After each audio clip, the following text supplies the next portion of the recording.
నన్ను కాపాడు నీవే ప్రభువు నీకంటే నాకు క్షేమాకాలం ఏది లేదని యెహోవాతో నేను మనవి చేయుదును.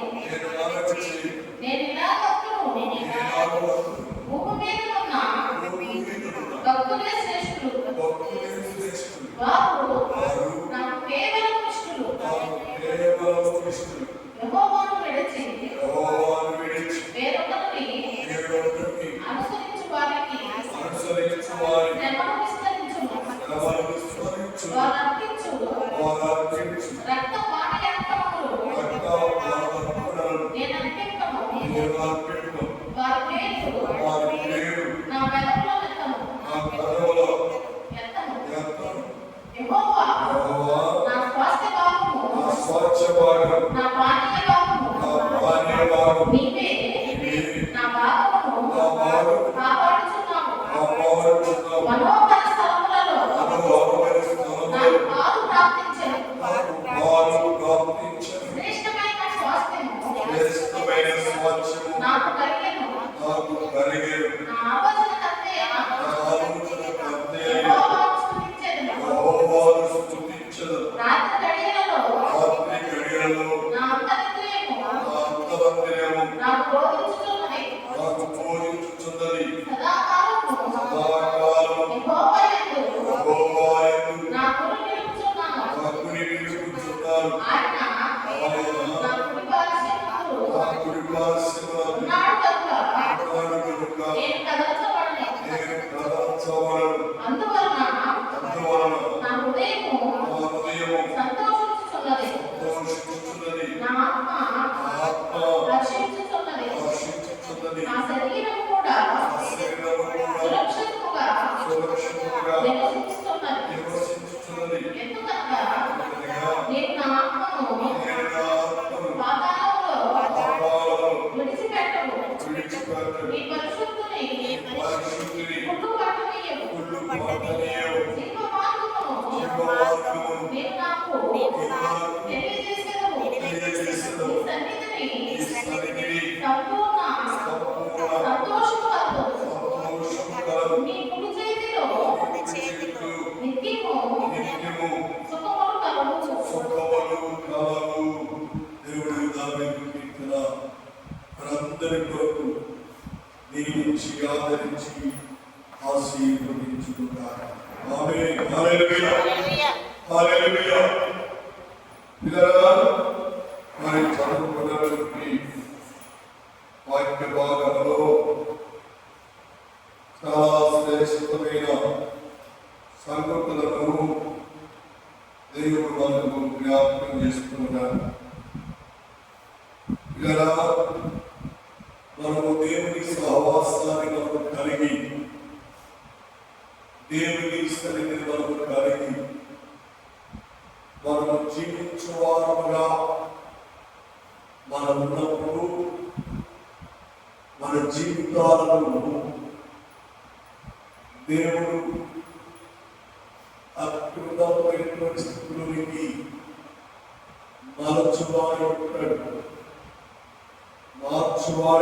అని దేవుని వాక్యం ద్వారా దేవుడు మనకు జ్ఞాపకం చేస్తున్నాడు.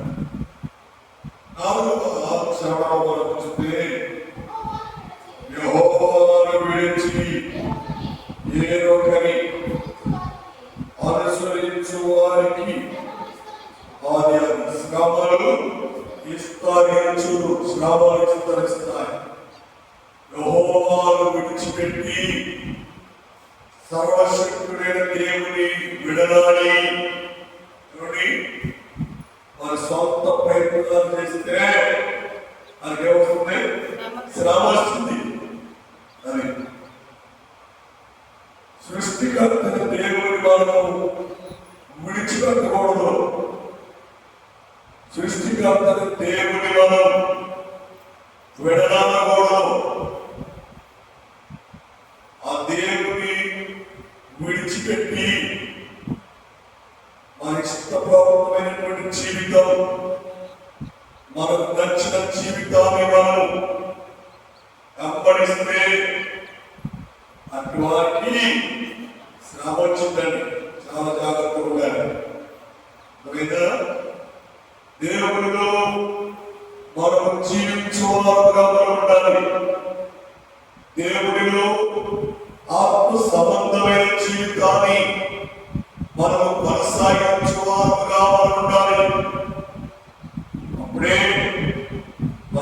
దేవుని చేత మనము దీవించబడతాం.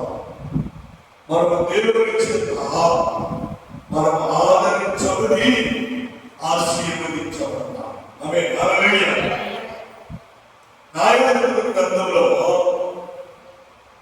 9వ అధ్యాయంలో మనం చూస్తే సమాధిలోని సమయం మనకు చాలదు కనుక న్యాయాధిపతులు 9వ అధ్యాయంలో మనం చూస్తే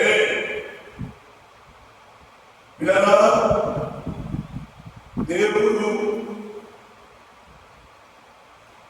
ప్రార్థన ద్వారా వారి కోరికలు, వారి వార్తలను దేవుడు తీర్చాడు. వారి అవసరాలను దేవుడు తీర్చాడు. వారికి సంతానం లేదు. వారు ప్రార్థన చేస్తారు, మాకు కుమారుని అనుగ్రహిస్తే, కుమారుని దయచేస్తే వారి తల మీదకి క్షౌరపు కత్తి కానేమో అనేది చుట్టూ కత్తిరించాం. వారి అలాగే పెంచుతాం, అలాగే పెంచుతాము అని వారు తీర్మానం చేసుకుంటారు. వారు వడంబడిక చేసుకుంటారు. తీర్మానం చేసుకుని వడంబడిక చేసుకున్న వారి ప్రకారం దేవుడు వారికి కుమారుని అనుగ్రహించారు. హల్లెలూయా. కుమారుని దిగుచ్చారు. బాల్యంలో తల్లిదండ్రులు కుమారులు పడ్డారు. దేవుని సన్నిధి పెడుతున్నాడు. దేవుని సహవాసంలో ఉంటున్నాడు. దేవుని ఆరాధించి దేవుని కనపరుస్తున్నాడు. మంచిగా ఉన్నాడు. అని అవమాన కాలం వచ్చేసరికి భక్తిని వచ్చాడు, దేవుడిని వచ్చాడు, దేవుని సహవాసాన్ని వచ్చాడు, దేవుని సన్నిధిని వచ్చాడు. అని చేశాడు తెలుసా? ఫిలిష్తీయుడు అమోనుల నుండి స్థలానికి వెళ్ళిపోతాడు. నాకు భయం కలుగుతుంది.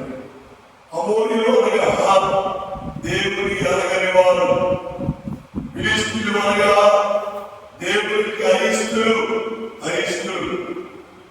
ఇప్పుడు ఈ భాషలో చెప్పాలి అంటే అమోనులు, ఫిలిష్తీయులు దేవుని ఎరగని వారు, దేవునికి భయపడని వారు, దేవునికి సన్నిధికి రాని వారు, దేవుని సహవాసానికి రాని వారు, దేవుడు అంటే భయభక్తులు లేని వారు, యెహోవాను విడిచిపెట్టి ఇష్టానుసారంగా జీవించే జనాంగం. అయితే తల్లిదండ్రులు ఏం చెప్పారు సార్? బాబు పెరిగి పెద్దవారు అవుతుందా? ఎవరి కాలం వచ్చింది?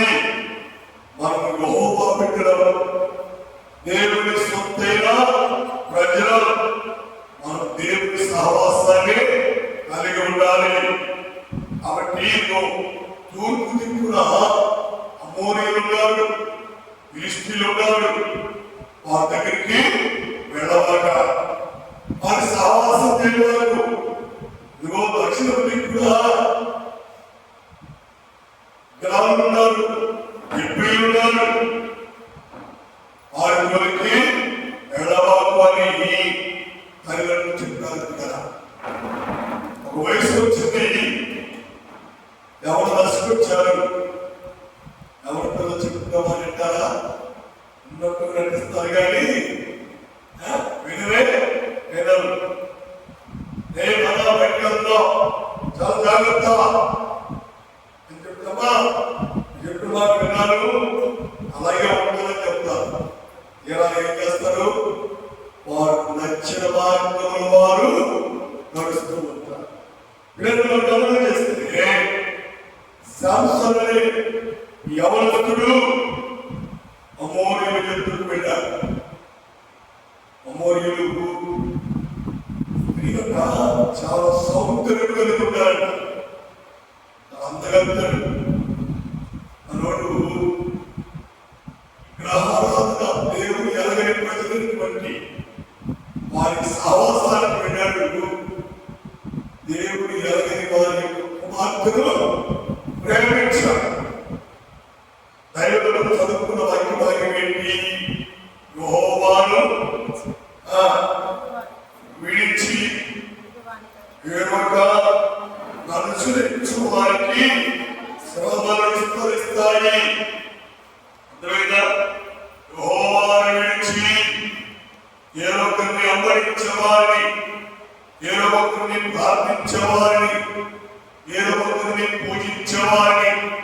ఏదో ఒకరిని ఆరాధించే వారికి ఏమొస్తాయి? శ్రమ వస్తుంది. ఇప్పుడు శాంసన్ ప్రార్థన పూర్వకముగా పుట్టినటువంటి కుమారుడు, దేవుడు ఇచ్చిన బిడ్డ. వారు కూడా శాంసన్ తల మీదకి శౌలు కత్తి రాకుండా అతని ఎంతగానో దేవుని అందరినీ భయభక్తులతో పెంచారు, దేవుని అందరి విశ్వాసంతో పెంచారు. దేవునికి స్తోత్రం. హల్లెలూయా, హల్లెలూయా. కాబట్టి ప్రభువును ప్రియులారా, మనం దేవునితో ఆత్మ సంబంధమైన విశ్వాస సంబంధమైన జీవితాన్ని కలిగి మనం జీవించువారుగా ఉంటే దేవుని యొక్క సొంతైన ప్రజలుగా దేవుడు మనల్ని కాపాడుతాడు. చూడండి, న్యాయాధిపతులకు వెళ్దాం. 13వ అధ్యాయం 5-6 వచనాలు చదవండి.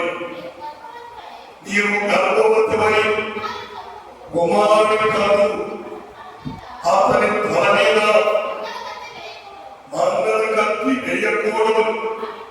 ఆ బిడ్డ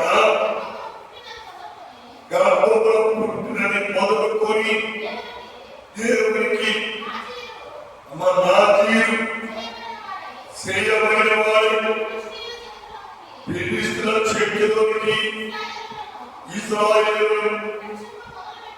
రక్షింప మొదలుపెట్టినని ఆమెకు అనగా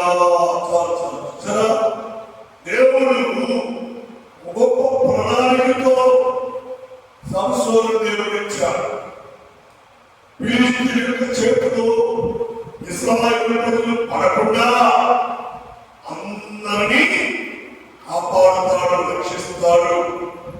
అలాంటి బిడ్డను నేను నీకు ఇస్తున్నాను అని దేవుడు వాక్యం ద్వారా, వాగ్దానం ద్వారా దేవుడు మాట్లాడుతున్నాడు. పెరిగి పెద్దవాడై అవరి చేతిలో నుండి ఇశ్రాయేలు రక్షించాలని దేవుడు సంసోను భూమి మీదకి జన్మనిచ్చాడో మరో అదే ఫిలిష్తీయుల చేతిలో పడిపోయాడు. అంటే యెహోవాను విడిచిపెట్టాడు, దేవుని సహవాసాన్ని విడిచిపెట్టాడు, దేవుని సన్నిధిని విడిచిపెట్టాడు, దేవునితో ఉన్న ఆత్మ సంబంధమైన బంధాన్ని విడిచిపెట్టాడు. అంత భయంగా కదండి, అంత భయంగా. ఈరోజున నీవు కూడా, నీ కుటుంబ సభ్యులు కూడా దేవుడు ఎంతగానో నీకు సహాయం చేస్తుంటే, దేవుడు ఎంతగానో నీకు ఆదుకొని ఆదరించి బలపరుస్తూ ఉంటే, ఆ సత్యాన్ని మర్చిపోయి ఏం చేస్తున్నావు? యెహోవాను విడిచిపెట్టి ఎవరో ఒకరిని వెంబడిస్తూ ఉన్నాం. సంఘాలను విడిచిపెట్టి వ్యర్థమైన దాని వైపు తిరుగుతున్నాం. దేవుని పిల్లలను విడిచిపెట్టి పనికి వారిని వాటిని అనుసరిస్తూ ఉన్నాం. అలా ఉండకూడదు అని దేవుడి వాక్యము దేవుడు మనకు జ్ఞాపకం చేస్తున్నాడు. దేవుడికి స్తోత్రం. హల్లెలూయా. చూడండి, తప్పు చేస్తాను, సారికి సహాయం చేయండి.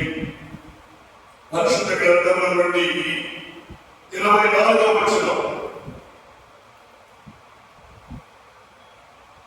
13:24 తరువాత స్త్రీ కుమారుని కని అతనికి సంసోను అని పేరు పెట్టెను.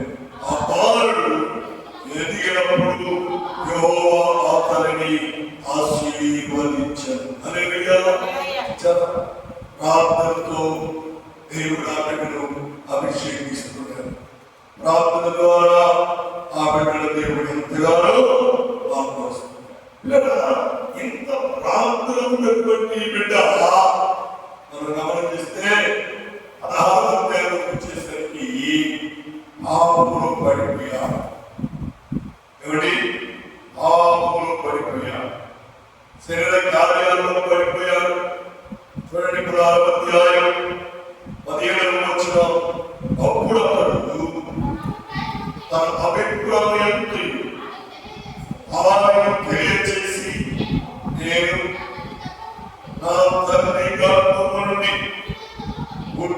మొదలుకొని దేవునికి నా జీవితం చేయబడిన వాడనై నా జీవితం చేయబడిన వాడిని ఉన్నాను.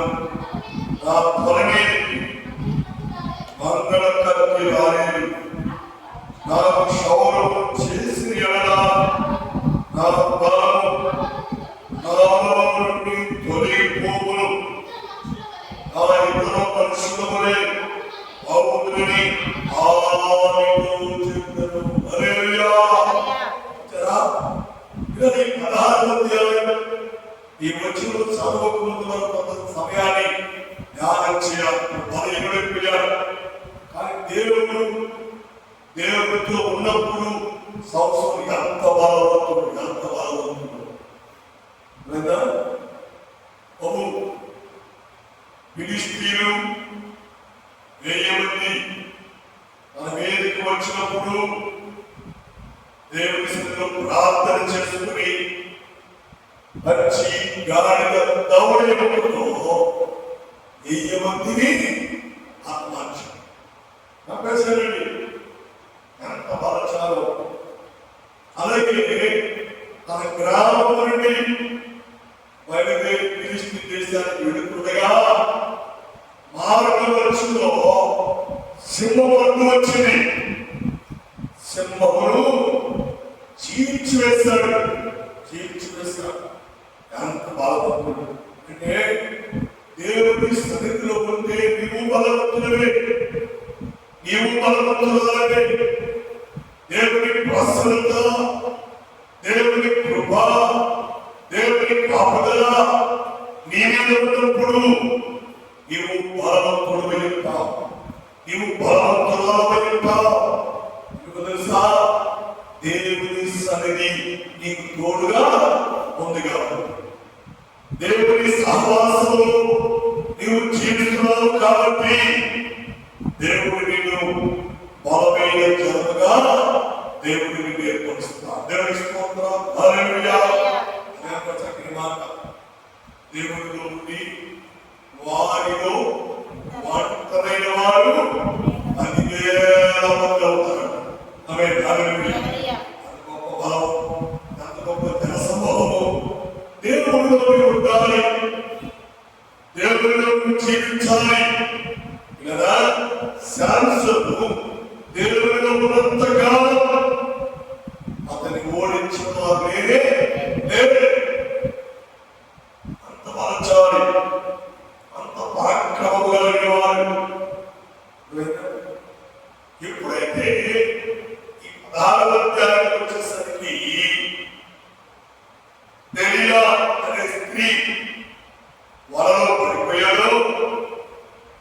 దెలీలా అనే స్త్రీ యొక్క యాపములో పడిపోయి దేవుని విడిచిపెట్టాడో, దేవుడికి సన్నిధిని విడిచిపెట్టాడో అప్పుడు బలహీనుడుగా మారిపోతున్నాడు.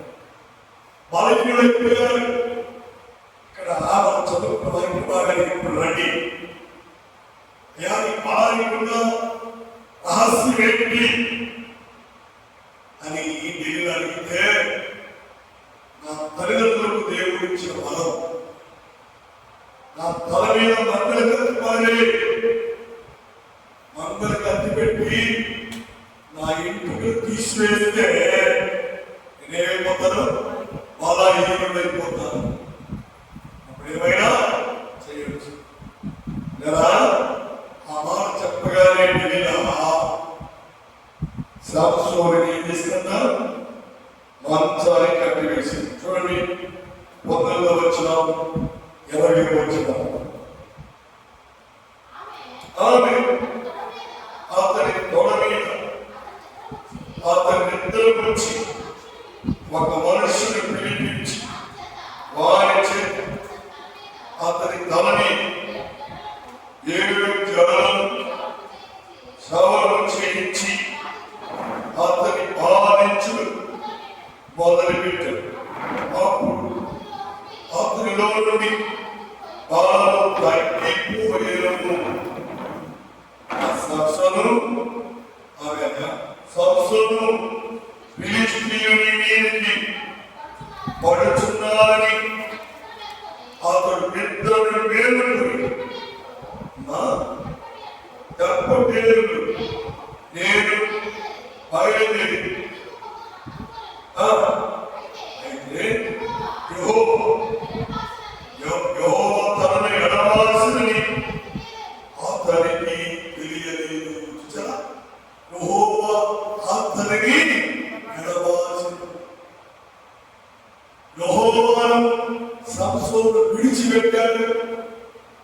యెహోవా సంసోనుని ఎడబాశాడు. కాబట్టి సంసోను ఏమైపోయాడు? బలహీనుడైపోయాడు. భయంకరమైన శోధనకు సంసోను అప్పగించబడ్డాడు. కారణమేంటంటే యెహోవా అతను విడిచిపెట్టినందున, దేవుని సహవాసాన్ని విడిచిపెట్టినందున, దేవుని సంఘాన్ని విడిచిపెట్టినందున, హల్లెలూయా, ప్రార్థన గుంపును విడిచిపెట్టినందున, సంఘ సహవాసాన్ని విడిచిపెట్టినందున ఏమైపోయాడు? బలహీనుడైపోయాడు. అమ్మా, నీకు అలాగా ఉండడం దేవునికి ఇష్టం కాదే. అది ఎలా ఉండాలి? బలవంతుడిగా ఉండాలి, బలవంతురాలుగా ఉండాలి. దేవుడు నీవు విడిచిపెట్టనే విడిచిపెట్ట. దేవుని సన్నిధిలో కొంతకాలం శ్రమలు రావచ్చు, ఇరుకులు రావచ్చు, ఇబ్బందులు రావచ్చు, నిందలు అవమానాలు రావచ్చు. దేవుని విడిచిపెట్టనే విడిచిపెట్ట. హల్లెలూయా. ఏడు గ్రంథానికి వస్తే ఏడు భక్తుని దేవుడే విడిచిపెట్టాడు. అతని భక్తిని పరీక్షించడానికి, అతని విశ్వాసాన్ని పరీక్షించడానికి. కాబట్టి అతని దేవుడు నాకు ఇష్టమైన వారిగా ఉన్నారా లేదా అని పరీక్షించే నిమిత్తమై సాతానికి దేవుడు అవకాశం ఇచ్చాడు. చేసుకో. కానీ అతని శరీరం మీద అధికారం ఇచ్చారు, కానీ అతని ఆత్మ మీద మాత్రం మీకు అధికారం ఎంత శోభించను, ఎంత శ్రమ జీవితంలో కలిగిందో. హల్లెలూయా. ఎంత శ్రమ వచ్చినా, ఎంత ఇబ్బందులు వచ్చినా ఏ భక్తుడు యెహోవాను విడిచిపెట్టనే విడిచిపెట్టాడు. చక్కని మాట్లాడాడు. హస్తమైన పిండంతమైనప్పుడు యెహోవా ఇచ్చాడు, యెహోవా తీసుకున్నాడు. ఆయనకే స్తుతి మహిమ కలుగునుగాక. గొప్ప విశ్వాసం నేను భక్తులు. కాబట్టి ఏ భక్తుడు యెహోవాను విడిచిపెడతాడు. కాబట్టి ఇప్పటి ఆశీర్వాదం కంటే అత్యధికమైన ఆశీర్వాదాన్ని ఏ భక్తుడికి దేవుడు అనుగ్రహించాడు.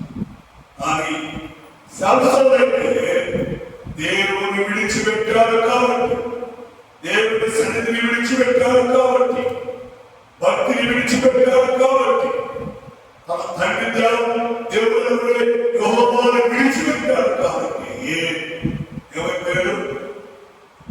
చెప్పండి, బలహీనుడైపోయాడు. ఇదే ఆరాధన చూస్తే నాకు దేవాలయము దిక్కుల కింద, కుమ్మముల కింద, గోడల కింద పడి దేవుడిని విడిచిపెట్టే మరణం తగ్గలేదు. చాలా జాగ్రత్త. దేవుడిని విడిచిపెట్టకూడదు, దేవుని సహవాసాన్ని విడిచిపెట్టకూడదు, దేవుని యొక్క ప్రార్థనలు విడిచిపెట్టకూడదు. దేవుడిలో విశ్వాసము కలిగి మనకు జీవించువారుగా ఉండాలి.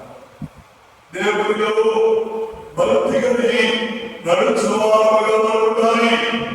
అలా ఉంటే పరిశుద్ధాత్మ దేవుడు మనకు తోడుగా ఉంటాడు. హల్లెలూయా, హల్లెలూయా. చూడబోయే వారిని హక్కు చేస్తాం.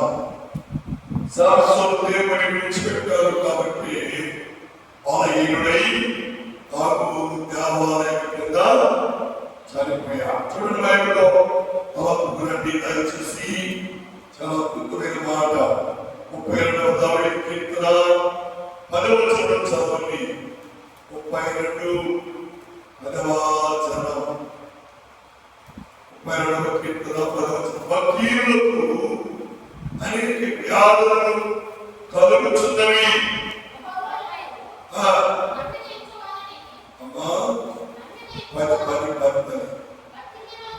అది భక్తిహీనులకు అనేక వ్యాధులను కలుగుతున్నవి. కృపా యెహోవా యందు నమ్మిక ఉంచిన వారికి ఆ కృప ఆవరించి ఉన్నది. హల్లెలూయా. భక్తిహీనులుగా ఉంటేనే వ్యాధులు కలుగుతాయి. దేవుని విడిచిపెడితే వ్యాధులు కలుగుతాయి, బాధలు కలుగుతాయి, కష్టాలు కలుగుతాయి, ఇబ్బందులు కలుగుతాయి, శోధనలు కలుగుతాయి, శ్రమలు కలుగుతాయి. ఎవరు విడిచిపెడితే యెహోవాను విడిచిపెడితే యెహోవాతో ఉంటే ఎవరి దేవుడు ఇచ్చిన ఆశీర్వాదాలు నీకు కూడా దేవుడు ఇస్తాడు. దేవుడితో వచ్చినటువంటి దేవుని కృప, దేవుని కాపుదల, దేవుని కనికరం, దేవుని హస్తము దేవుడికి తోడుగా ఉంచుతాడు. ఆమేన్. హల్లెలూయా. మనం గమనిస్తే ఋతు గ్రంథంలో మనం గమనిస్తే సర్వోన్నతుడైన నవమి దేవుని కుమార్తె, దేవుని సహవాసము కలిగినటువంటి దేవుని నిష్కారణము నవమి దేవుని ప్రేమించి ఇద్దరు కుమారులు దేవునిచ్చారు. ఇద్దరు కుమారులు ఇచ్చారు. నవమికి భర్తలేడు, అదవరాలు ఇద్దరు కుమారులు పెట్టుకుని జీవిస్తా ఉంది. అలాగే ఇద్దరు కుమారులకి వివాహం చేసింది, పెళ్లి చేసింది. ఇద్దరు కోడలు వచ్చారు. మొత్తం ఎంతమంది ఐదుగురు. అలా ఐదుగురు అయ్యారు. చక్కని సంసారం, చక్కని కుటుంబం, చింతలేని కుటుంబం, ఇబ్బందులైన కుటుంబం, బాధలేని కుటుంబం నవమి కలిగి ఉంది. అయితే అనుకోకుండా దేశమంతా కరువు వచ్చింది. దేశమంతా కరువు వచ్చింది. అందరూ వలసలు వెళ్తున్నారు. అందరూ ప్రదేశాలకు ఇతర ప్రాంతాలకు పని కట్టుతున్నారు. దేవుని కలిగి ప్రార్థన చేసుకుంటూ వెళ్తున్నారు. కానీ నవమి అన్య దేశాలకు వెళ్ళింది. దేవుడు లేని ప్రదేశాన్ని, ప్రాంతం లేని స్థలానికి వెళ్ళింది. ఆయన నివాసం చేస్తూ ఉంది.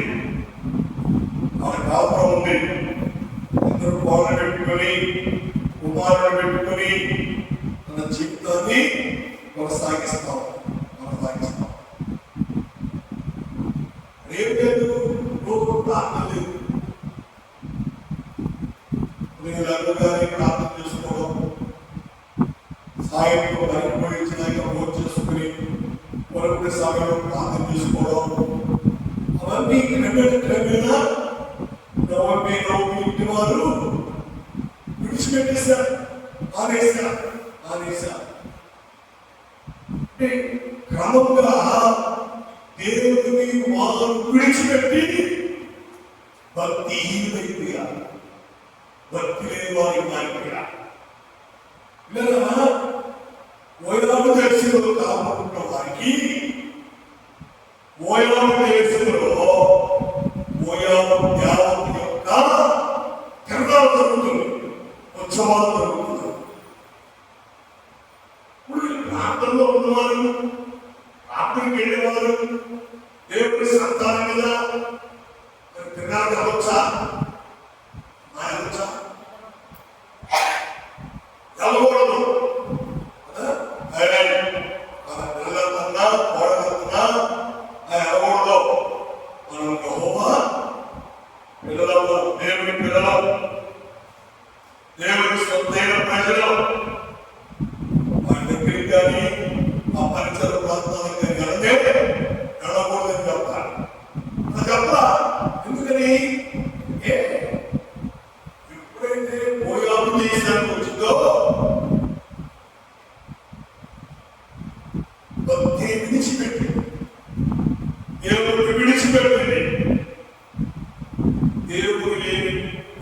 నమ్మని ప్రజలతో సహవాసం చేస్తాం. అంటే లోపలగా ఆమె దేవుడిని హోవాను విడిచిపెట్టి వారి ఆచారాలు అలవాటులో కలిసిపోయింది. మమ్మే వాళ్ళతో కలిసిపోయింది, మమ్మే వరకు చేస్తుంది. ఏమైపోతుందని వాళ్ళు ఏం చేశారు? వాళ్ళు కూడా మోయలోకి రావడం ఉత్సవాలు అనుకుంటే వాళ్ళు బయలుదేరి కర్ణాటకలో పంపించారు. ఏం చేయాలని తెలుసుకున్నారు. వాళ్ళు ఆ దేశం యొక్క సంప్రదాయం, ఆ దేశం యొక్క సిద్ధాంతం ఏంటంటే ఆ మూలం యావత్తు బలియాలి, బలవంతునియాలి, బలవంతునియాలి. పక్క చెప్పిన వారిని, బలహీనమైన వారిని యావత్తు బలిదే బలవంతునియాలి. బలవంతులు అందరూ పేరు చూస్తూ ఉంటే అన్న ప్రజలందరూ వీళ్ళిద్దరే బలవంతులు నిలబడ్డారు, వీళ్ళిద్దరే బలవంతులు నిలబడ్డారు. వెంటనే వాళ్ళు పట్టుకున్నారు, తీసుకుని వచ్చి మా దేవత దగ్గర వారిద్దరు శిరస్సులు నరికేశారు. హోమాన్ని విడిచిపెడితే, భక్తిహీనుడైపోతే, భక్తిని పోగొట్టుకుంటే, దేవుడి సహవాసాన్ని పోగొట్టుకుంటే, దేవుడితో ఉన్న ఆత్మీయాన్ని పోగొట్టుకుంటే ఏమిటో అక్కడిస్తాం, మర్చిపోతాం. ఒకటి శాస్త్రాలు చచ్చిపోయాడు, హోమాన్ని విడిచిపెట్టాడు. రెండు, 42 కుమారులు హోమాన్ని విడిచిపెట్టి పోయాడు. మీద అంత భయంకరమైన కొంత నష్టం కలిగితే కానీ మన ఇంట్లో వాళ్ళందరికి బుద్ధి నష్టం కలగాలి.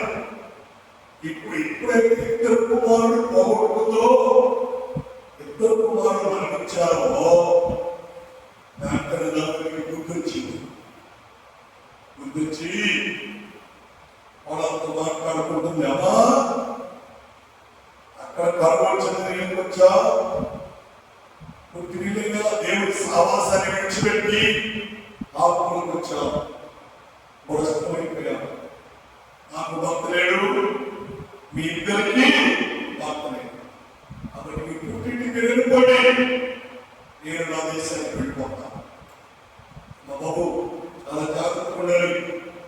యెహోవాను విడిచి తిరుగువారా, శ్రమ శోధన పెళ్ళున మీ నెత్తి మీద వచ్చింది. చాలా జాగ్రత్తగా ఉండాలి. దేవుడు నమ్మి మోసం చేస్తే, దేవుడిని విడిచి ఇష్ట ప్రకారంగా ప్రవర్తిస్తే, దేవుడికి సన్నిధికి వస్తూ శరీర నేర్చలు, పాప సంబంధం నేర్చలు నువ్వు నెరవేర్చు వారిగా ఉంటే సంస్వామి భక్తిక దేవుడు, నవమి కుమారుడు భక్తిక దేవుడు నిన్ను కూడా మొత్తేస్తాడు. చాలా జాగ్రత్తగా ఉండాలి. చాలా ఆత్మ సంబంధమైన జ్ఞానం కలిగిన జీవించాలి. విశ్వాస సంబంధమైన జ్ఞానం కలిగి మన జీవితాలను కొనసాగించాలి. ఆమేన్, హల్లెలూయా.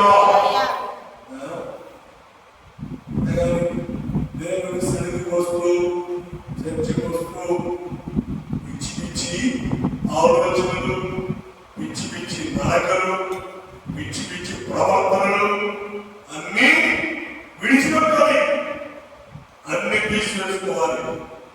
దేవుని కొరకు నమ్మకమైన వారుగా ఉండాలి, విశ్వాసం కలిగిన వారుగా ఉండాలి, పరిపూర్ణమైన మనసుల వారుగా ఉండాలి.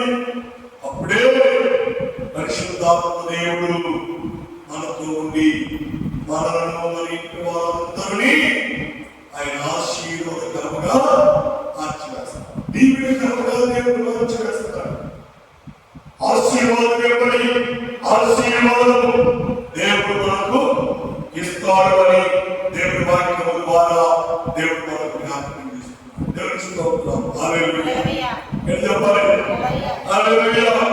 సహోదరి సహోదరుడా, భక్తిహీనులుగా మనం ప్రవర్తించుకోవాలి. భక్తిహీనులుగా మనం జీవించక యెహోవా యందు నమ్మిక ఉంచువారుగా ఉండి కృపను మనము పొందాలి అని దేవుని వాక్యం ద్వారా దేవుడు వారిని జ్ఞాపకం చేస్తున్నాడు. దేవుని స్తోత్రం. హల్లెలూయా.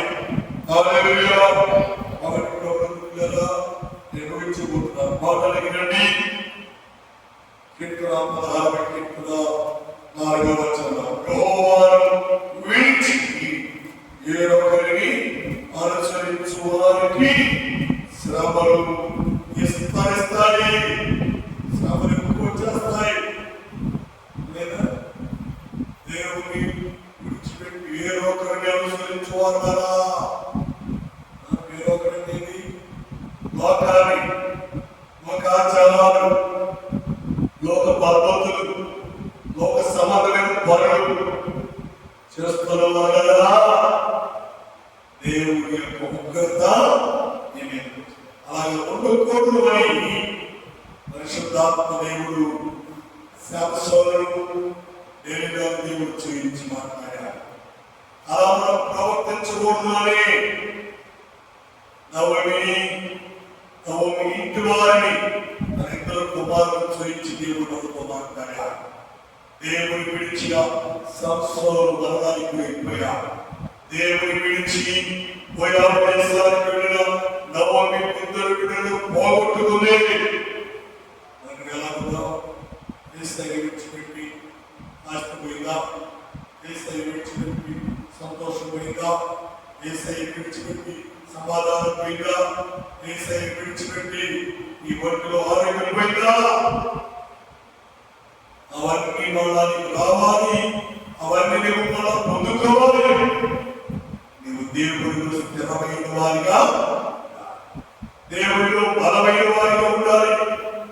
దేవుడిలో పరిపూర్ణమైన జీవితం కలిగిన వారిగా మీరు ఉండాలి. దేవుడి వాక్యం ద్వారా దేవుడు మనకు జ్ఞాపకం చేసుకుంటున్నాడు. దేవుడి స్తోత్రం. హల్లెలూయా. హల్లెలూయా. హల్లెలూయా. యెహోవాను విడిచిపెట్టి దేశాలు ఏమాకండి తగ్గించుకోవాలి. వయసు పెరిగిపోతుంది. మనకి వయసు పెరిగినా ఉద్యమాలు దగ్గరే చిత్రాలకి పాట ఉంది. ఉల్లిపాయ ఈ పవర్ తగ్గింది, కాలుతో తగ్గింది. అంతకాలిసినా ఉల్లిపాయలు పవరు అక్కడేదంతా ఉంటారా? నమ్మకండి. అలా ఉంటే దేవుడు ఆకాశంలో చూచి ఆయన ముక్కలతో మన మీదకి పంపిస్తాడు. అలాగే ఉండొద్దు అని దేవుడి వాక్యం ద్వారా దేవుడు మనకు దేవుడికి భయపడదా? దేవుడిని వేసుకుంటా దేవుడికి స్తోత్రం. హల్లెలూయా. గ్రంథంలో నవమికి వాళ్ళు ఒక పాట చెప్పింది. పాట తెలుసా? తాను దేవుని విడిచిపెట్టి మొక్కలు తెచ్చుకున్నావు, కానీ నేను మాత్రం నేను విడిచిపెట్టను. నువ్వు ఆరాధించే దేవుడు, నువ్వు ప్రార్థించే దేవుడు కూడా నేను విడిచిపెట్టను. నిన్ను నన్ను మరణము తప్ప దేవుడి నుండి ఏరు బాధ ఉందనే ఉండదు. నువ్వు నేను కూడా అదే మన దేవుడు చెప్తా. దేవా, రక్షించబడ్డారు, వారు పొందారు, బాప్తిస్మం తీసుకున్నారు, సంఘములు చేర్చబడ్డారు. ప్రభువా, నేను నీ కుమారుడు, నేను నీ కుమార్తెను, మీరు నేను వేరు కానే. వేరైతే మరి తిరిగి ఒడ్డుకు వెళ్ళి ఆత్మ అనిపించావు. ఇది ఆత్మ ఎందుకు వచ్చింది? అలాంటి సమర్పణ, అలాంటి ఆత్మ, అలాంటి భక్తి నువ్వు కలిగి జీవించాలి అని దేవుడి వాక్యం ద్వారా దేవుడు ఆమె చాలా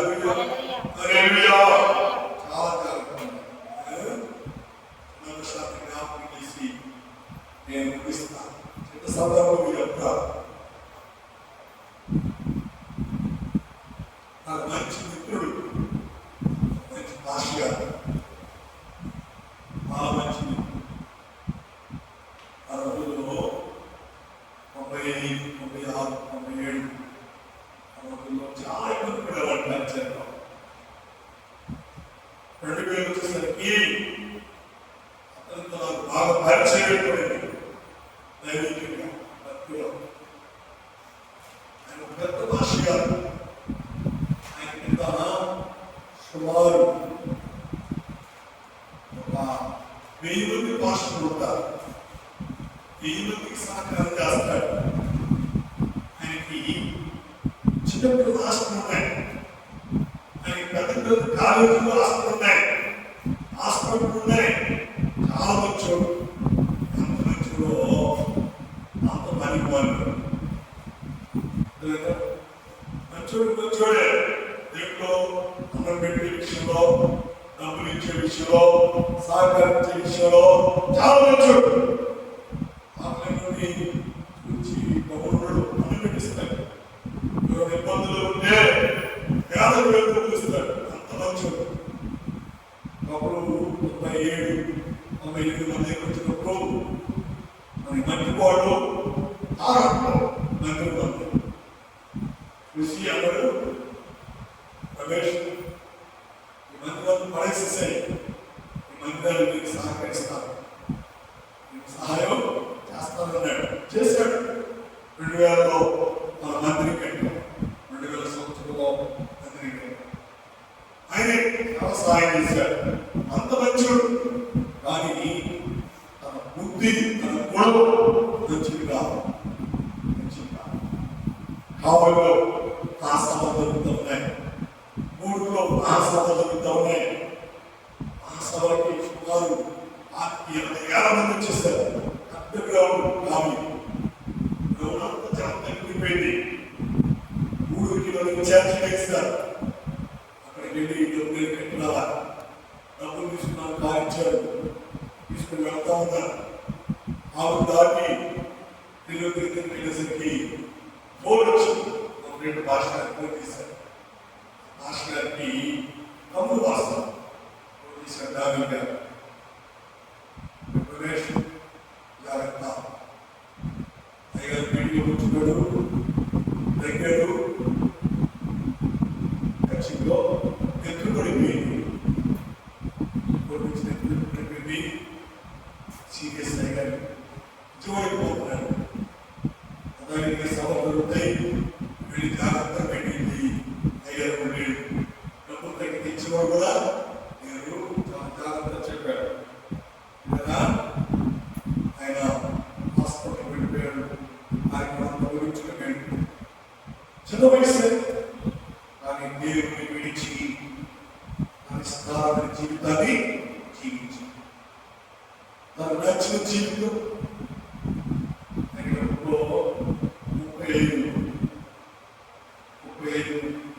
35 సంవత్సరం మధ్యకాలం పోతాడు. చిన్న వయసు.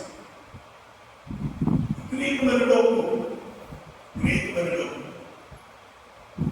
పెద్ద పెద్ద ప్రాజెక్టు, లక్షల 600 లక్షల అంతా దేవుడిస్తే దేవుడిని విడిచి ప్రవర్తించాడు. దేవుడి మొత్తనే చాలా దేవుని విడిచిపెట్టి, దేవుని వాక్యాన్ని విడిచిపెట్టినటువంటి సాక్షులు మరణానికి వెళ్ళిపోయాడు. దేవుని విడిచిపెట్టి ఇష్టానుసారంగా ప్రవర్తించినటువంటి 40 కుమారులు మరణించారు. ఎలా ఉన్నారు? మన దేవుని విడవకుండా కష్టకాలంలో, ఇరుకు కాలంలో, ఇబ్బంది కాలంలో, శోధన సమయంలో, ఆస్తి పోయినా, అంతస్తులు పోయినా, పిల్లలు పోయినా, వారు శోధనకు గురి చేసిన యెహోవాను విడిచిపెట్టకుండా యెహోవాను నిలిచిపెట్టినటువంటి ఏకభక్తుని దేవుడు 30 గాను 60 గాను 100 గా దేవుడు ఆశీర్వదించాడు. హల్లెలూయా, హల్లెలూయా. మన మనం ఎలా జీవిస్తున్నామో ఒకసారి మనల్ని మనం పరీక్షించుకోవాలి. ఒకసారి మనల్ని మనం శోధన చేసుకుని దేవుని చిత్తానుసారంగా జీవించి దేవుని భయపడు బ్రతికి దేవుని ఆశీర్వాదాలు అటు కృప అటు సమాధానం దేవుడు మనకు దయచేయుగా. ఆమేన్, ఆమేన్, ఆమేన్. తలలు వంచండి, ప్రార్థన చేద్దాం. హల్లెలూయా, హల్లెలూయా.